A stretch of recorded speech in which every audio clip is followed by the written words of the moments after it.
안녕하세요 여러분. 오늘은 토크 영상을 한번 찍어보려고 하는데요. 제가 작년 완전 연초에 미리 알았으면 좋았을 것들 이런 제목으로 영상을 올렸는데 그 영상을 이제 많이들 좋아해 주시기도 했고, 그리고 그때는 이제 20살이라는 딱 그 나이가 특정되어 있다 보니까 아무래도 이제 학교 생활 관련된 대학교 전반적인 그런 부분들 위주로 얘기를 했던 것 같은데요. 그래서 이번 영상에서는 다시 과거로 돌아간다면 절대 하지 않을 것들이라는 조금 더 넓은 주제로 얘기를 해보려고 합니다. 일단 시작하기에 앞서서 어디까지나 그냥 저의 의견일 뿐이기 때문에 제 생각이 이렇다라는 것만 참고해서 들어주시면 될 것 같고, 저부터 시작해보겠습니다. 이미 지나간 과거기 때문에 후회를 한다거나 뭐 그때 이럴 걸 저럴 걸 하는 게 크게 의미가 없긴 하잖아요. 그래도 뭔가 그냥 상상을 해보는 거죠. 만약에 타임슬립이 가능해서 처음부터 이제 다시 살아볼 수 있다면, 그런 생각 다들 한 번씩 해보시잖아요. 그렇게 생각을 해봤을 때 몇 가지 조금 아쉬운 부분들이 있어서 그거에 대해서 얘기를 한번 해보려고 합니다. 일단은 가장 첫 번째로 생각난 거는 운동을 늦게 시작한 것이었어요. 원래 운동을 일절 안 하다가 건강상 좀 위기감을 느껴서 운동을 시작한 케이스고, 맨 처음에는 필라테스로 시작을 했거든요. 그게 이제 거의 한 5, 6년 정도 된 것 같아요. 필라테스로 시작했다가 헬스장 가서 운동하고 PT 받고 러닝도 하고 홈트도 하고 지금은 발레도 하고 있는데, 좀 돌아보니까 처음에 운동을 시작할 때는 정말 너무 힘들었거든요. 근데 이제 한번 이렇게 루틴화가 되다 보니까 운동을 했을 때 이득이 너무너무 많은 거예요. 조금 더 일찍 시작할 걸. 운동을 조금 더 일찍 시작했으면은 지금보다 훨씬 관절이 말랑말랑하고 막 유연하고 이럴 때 시작을 했으니까 더 잘할 수 있지 않았을까. 지금보다 더 튼튼한 기초 체력을 다져놓을 수 있지 않았을까. 이런 운동을 하는 것들이 이제 기초 대사량이나 이런 부분들이랑도 다 연결이 된다고 하더라고요. 먹는 것도 물론이고. 저 동생들한테도 계속 운동 최대한 빨리 시작해라고 하긴 하는데, 또 나이가 어리고 막 이럴 때는 그게 잘 안 와닿는단 말이죠. 저도 이제 그랬고, 지금도 막 그렇게 늦었다고 저는 생각하진 않지만 그래도 조금만 더 일찍 시작을 했다면 더 좋지 않았을까 하는 부분에 있어서 아쉬움이 조금 남는 게 있었어요. 그리고 두 번째로는 두피 관리랑 머릿결 관리에 소홀했던 것입니다. 많은 분들이 공감하실 수도 있을 것 같긴 한데, 저의 지난 영상들을 봤을 때 탈색, 염색, 붙임머리, 펌을 몇 년에 걸쳐서 엄청나게 많이 했단 말이죠. 근데 제가 원래 타고나기를 두피도 조금 튼튼하게 타고난 것 같고, 머릿결도 뭐 상하게는 많이 상하는데 머리가 막 많이 빠지고 막 그러지 않았거든요. 그래서 그때는 그냥 나는 그냥 원래 두피가 튼튼한 사람인가 보다 생각하고 특별한 두피 관리라고 할 것 없이 그런 시술들을 머리에 계속 했단 말이죠. 지금도 사실 막 엄청 심각하고 막 그런 건 아닌데, 조금씩 그런 중요성이 느껴지면서 다른 영상에서도 말씀을 드린 적이 있는 것 같은데, 시간이 지날수록 머리가 풍성하고 머릿결이 좋고 두피가 튼튼하고 빽빽한 그런 상태가 엄청 건강해 보이면서 거기서만 나오는 그런 고급미라 해야 되나? 그런 게 있는 것 같더라고요. 특히 더 나이가 들어갈수록 더 그런 것 같아요. 머리숱, 머릿결에서 나오는 분위기 같은 거는 따라갈 수가 없는 것 같더라고요. 머릿결이 더 좋았을 때, 건강했을 때 관리를 열심히 해놓을 걸 하는 생각이 조금 들어가지고, 최근에 제가 이제 헤어케어 같은 부분에 관심을 많이 가지고 두피 케어도 그렇고 이제 좀 열심히 해주는 편이에요. 그래서 이제 탈색을 더 이상 안 하는 것도 있고, 붙임머리를 안 하는 이유도 사실 그런 부분이기도 하거든요. 뭐 언제 또 마음이 바뀌어서 하고 나올 수도 있지만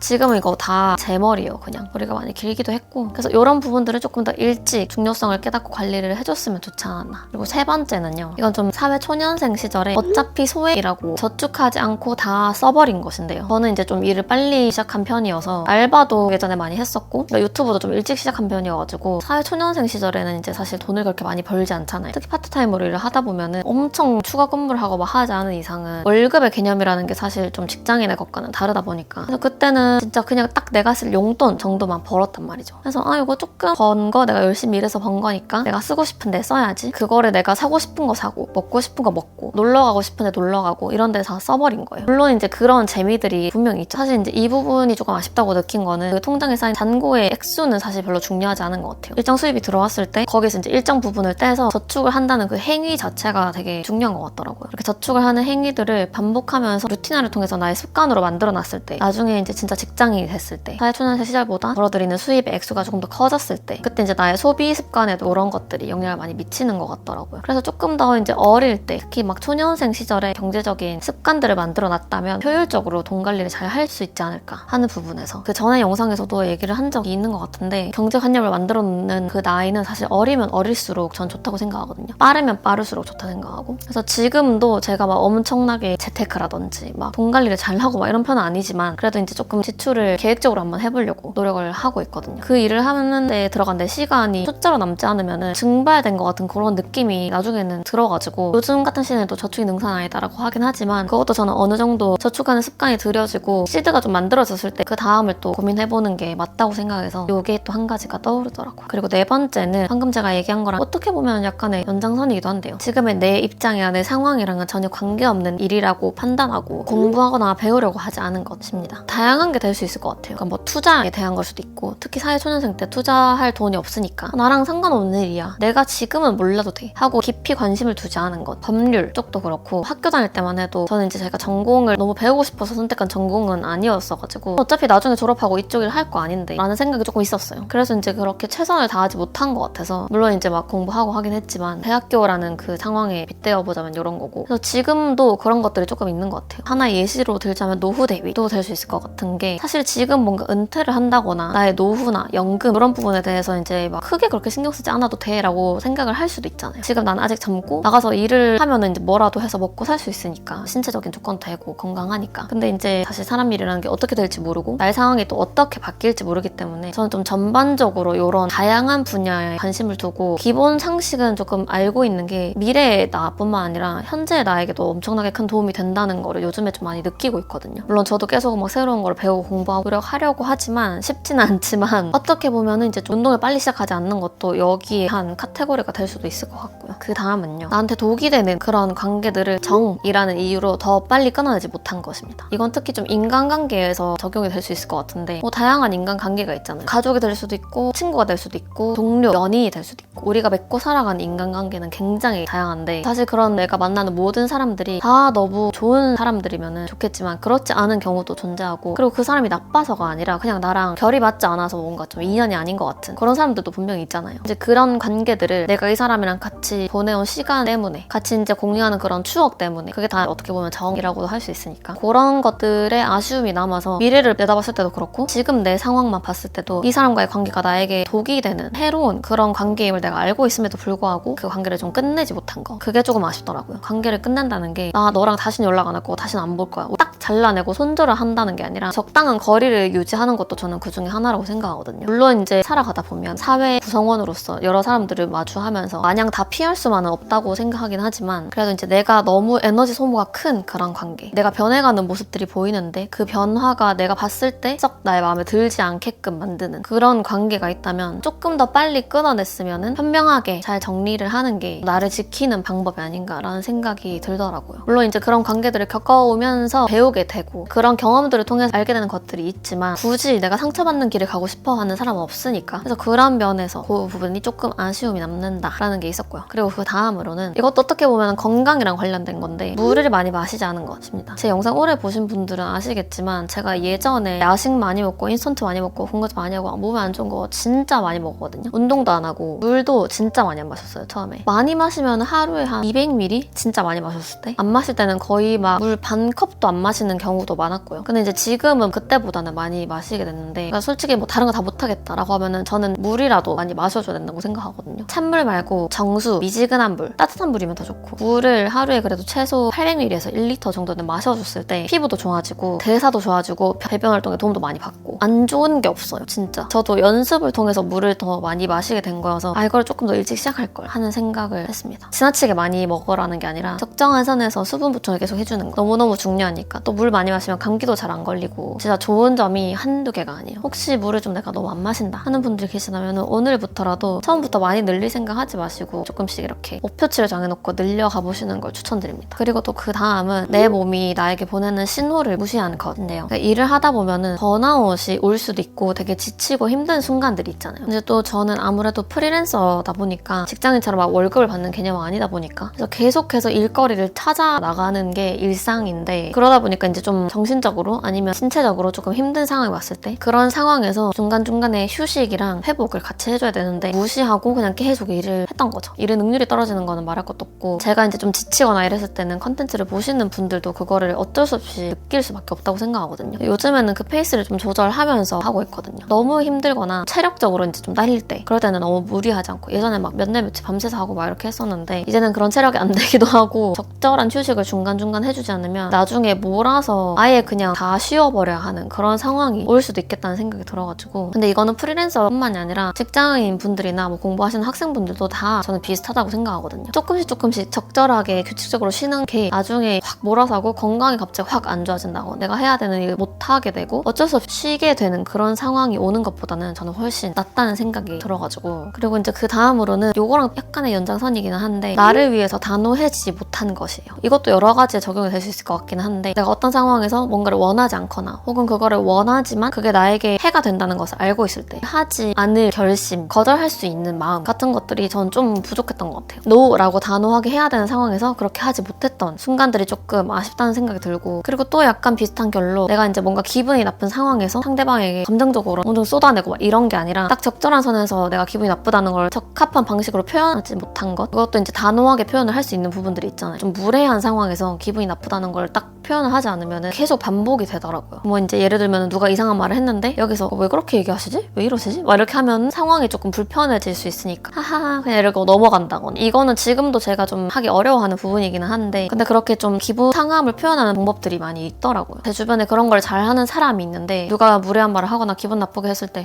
이렇게 말한다고?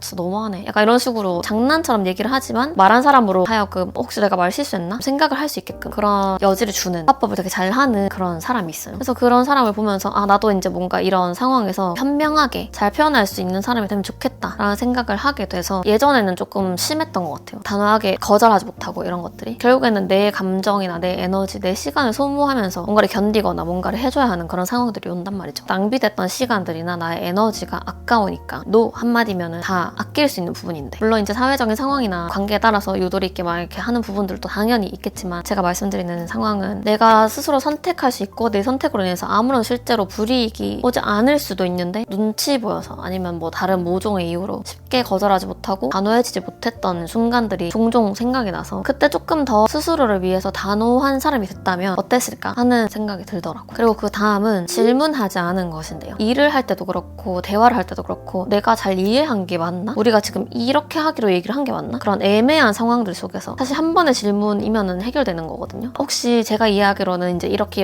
된 걸로 이해를 하는데 이게 맞을까요? 라는 요 질문 한마디면은 이 질문을 하지 않았을 때 발생할 수 있는 복잡한 상황이나 그런 오해나 상황이 꼬였을 때 이거를 좀 해결해 나가기 위해서 해야 되는 수많은 행동들, 거기에 쓰이는 에너지들을 엄청 아낄 수 있단 말이죠. 여러 가지 귀찮고 막 어려운 일들을 사전에 차단할 수 있는 그런 질문이라고 생각하거든요. 근데 이거 질문하기에 너무 그냥 기본적인 건데 질문해도 될까? 당연히 이렇겠지? 라는 저만의 생각으로 판단하지 않고 질문하는 습관을 좀 들이려고 지금도 계속 노력을 하는 중입니다. 물론 쉽지는 않지만. 그 다음은 다른 사람들의 시선에 지나치게 매몰된 것인데요. 어떤 행동을 하기 전에 뭔가를 결정하기에 앞서서 내가 이렇게 했을 때 다른 사람들은 나를 어떻게 볼까? 이런 부분들 때문에 그런 것들에 지나치게 신경을 쓰느라고 하지 못했던 일들, 상황에 따라서 적정한 선을 지켜서 행동해야 될 때가 물론 있지만 다른 사람의 시선을 지나치게 의식해서 내가 뭔가를 행동을 하거나 결정을 했을 때 따라올 수 있었던 그런 좋은 기회들을 놓치는 경우들도 종종 생기더라고요. 뭐 예를 들면은 난 한 번도 독서 모임을 나가본 적이 없는데 나가서 거기서 내 생각을 얘기했다가 다른 사람들이 이상하게 생각하면 어떡하지? 요래서 나가지 못하게 되면은 결국에는 그 독서 모임에 가서 내가 얻을 수 있는 인사이트들이나 내 사고가 성장하는 그런 기회들을 놓칠 수도 있잖아요. 어디까지나 예시이긴 하지만, 물론 이제 제가 처음에 유튜브 시작할 때도 사실 다른 사람의 시선을 크게 신경 쓰지는 않았으니까 할 수 있었던 거기도 하고, 그런 측면에서 생각을 해봤을 때 조금만 더 다른 사람 신경 덜 쓰고 내가 해보고 싶은 거나 뭔가 도전해보고 싶은 게 있으면 더 많이 해보았으면 좋지 않았을까, 그런 생각이 들어서 요즘에도 계속 그런 것들을 좀 찾아보려고 하고 있어요. 뭔가 새롭게 시도해보고 싶은 거, 경험해보고 싶은 거. 사실 이런 것들도 저는 모두가 그런 건 아니겠지만 이제 나이가 들수록 상대적으로 줄어든다고 생각하거든요. 호기심도 유통기한이 있다고 생각해서 호기심이 좀 있을 때, 뭔가 해보고 싶은 게 있을 때 거침없이 해보는 그런 경험들이 중요한 것 같더라고요. 근데 그러려면은 다른 사람의 나를 향한 생각이나 시선, 그런 것들을 조금 덜 의식하고 그렇게 이제 나의 1순위로 두지 않아야지 할 수 있는 것들이 아닌가 싶어서 이것도 한번 넣어봤고요. 그 다음으로는 간단하게 말하면 미래에 대한 걱정인 거고, 조금 더 풀어서 얘기를 하자면 아직 일어나지 않은 일이나 상황에 대해서 지나치게 생각하고 거기에 매몰되느라 내가 지금 할 수 있는 일들을 못하는 거예요. 그런 걱정들을 하다 보면 사실 기분이 안 좋아지잖아요. 근데 기분이 안 좋아지면은 지금 눈앞에 해야 되는 일들이나 풀어나가야 되는 숙제들이 있는데 그런 것들을 할 때 저는 좀 기분에 영향을 좀 받는 편이더라고요. 그런 막 걱정이 심각한 수준으로 많아졌을 때 당장 해야 되는 것들을 못 하다 보니까 이게 또 나중에 내가 결국엔 해내야 되는 일들인데 미뤄지잖아요. 미뤄졌을 때 그것들을 또 다시 쳐내면서 받는 스트레스가 따라오고, 또 걱정한다고 해서 아직 일어나지 않은 일에 대해서 내가 어떻게 손쓸 수 있는 방법이 없다 보니까 에너지만 소모되고 나만 소진되는 악순환인 것 같아서, 지나고 보면은 그때 걱정했던 것들이 아무렇지도 않은 것들이거나 사실은 그렇게까지 걱정할 거리가 아니었던 경우나 아니면 아예 일어나지도 않은 경우가 다반사거든요. 그래서 지금 걱정해봤자 크게 의미가 쉽다. 미래를 계획하는 거랑 미래를 걱정하는 거랑 완전 다른 영역이라고 생각해서 계획하는 거는 굿. 계획하는 거는 이제 여러 가지 경우의 수를 생각해 보는 거고 뭔가 이런 행동을 동반하지 않는 생각에는 그렇게 날 시간을 많이 투자하지 않기로 했어요. 그리고 마지막인데요. 이거는 지금도 제가 조금 고쳐야 되는 부분이긴 한데 침대에 누워서 너무 많은 시간을 보낸 거예요. 잠을 뭐 적게 자야 된다 이런 게 아니라 아침에 기상했을 때 잠에서 깼는데도 그냥 누워서 계속 휴대폰 본다거나 아니면 자기 전에 휴대폰 진짜 몇 시간씩 보고 늦게 자고 다음날에 피곤해 한다거나 이런 경우들이 그 하루로 봤을 때는 되게 찰나의 순간들이지만 일주일, 한 달, 1년, 10년, 50년 이렇게 쌓이게 되면은 그 시간이 사실 어마어마하잖아요. 사실 막상 침대에 가만히 누워서 딱히 하는 것도 없고 그 시간에 잠을 자서 에너지를 회복하는 것도 아니고 그냥 버려지는 시간이다 보니까 너무 아까운 거예요. 그게 물론 그 순간이 주는 달콤함은 너무너무 커서 거부하기가 힘들지만 이렇게 버려지는 시간들이 지금은 그냥 요 정도 그냥 조금 아깝다라는 생각이 드는 정도지만 나중에 1년 후에, 5년 후에, 10년 후에 내가 돌이켜봤을 때 이 시간들에 대한 아쉬움이 정말 하나도 없을까? 라는 생각을 해보면은 그게 아니란 말이죠. 그래서 저는 침대에 누워서 너무 많은 시간을 보내지 않으려고 최근에 좀 그렇게 노력을 하고 있어요. 사실 얼마 전까지만 해도 뭔가 좀 되게 무기력하고 침대에서 일어나는 게 쉽지가 않고 딱히 하고 싶은 것도 없고 아침에 눈 뜨는 게 하루가 시작되는 게 그냥 좀 싫은 거예요. 또 오늘 하루도 똑같이 흘러가겠지? 일어나서 그거 해야겠지? 그리고 또 정신 차리면 저녁 돼서 또 자야겠지? 매일매일 똑같은 하루가 반복되다 보니까 거기서 오는 약간의 지루함, 무료함도 있고 그래서 더 침대에 묶여서 못 일어나지 않은 시간들이 더 많았거든요. 몇 달 전까지만 해도. 근데 이제 그런 시간들이 뭔가 아깝다는 생각이 들어가지고 내가 뭔가 체력적으로나 건강적으로 아무런 문제가 없는데 그럴 때 저는 이제 좀 새로운 일상의 변주를 주는 일들을 하려고 하는 것 같아요. 그래서 이제 침대에서 의미 없이 흘려보내는 시간들을 조금 줄일 수 있도록 1분 1초 매번 생산적이고 막 열심히만 살 수는 없잖아요. 저는 가끔은 그런 버리는 시간도 있어야 된다고 생각하긴 하거든요. 그게 너무 오래 지속되지 않게끔 사이클을 이제 잘 유지하는 게 중요한 것 같아서 저의 신체적인 건강이나 정신 건강의 측면에서 그래서 좀 의미 없이 흘려보냈던 시간들을 다시 돌아갈 수 있다면 그 시간들을 조금 더 효율적으로 쓸 수 있는 방안들에 대해서 더 고민을 해보지 않을까. 아무튼 여기까지 이렇게 제가 지금 시점에서 생각해본 다시 시간을 돌려서 과거로 간다면 절대 하지 않을 것들 12가지를 한번 이렇게 말씀을 드려봤는데요. 여러분들은 내가 시간을 돌려서 다시 과거로 돌아갈 수 있다면 절대로 이것만은 하지 않겠다 하는 것들이 있다면 이제 너무 궁금하니까 댓글로 공유해주시면은 다 열심히 읽어보겠습니다. 제 생각을 그냥 얘기하는 거여가지고 끝까지 봐주신 분들이 계시다면 감사드리고요. 이런 종류의 영상을 재밌게 보실지는 모르겠지만 재미있으셨다면 다음에 또 다른 주제로 한번 만들어 보도록 하겠습니다. 그럼 오늘 영상 여기까지 하도록 하고요. 저희는 다음 영상에서 또 다시 만나도록 합시다. 안녕!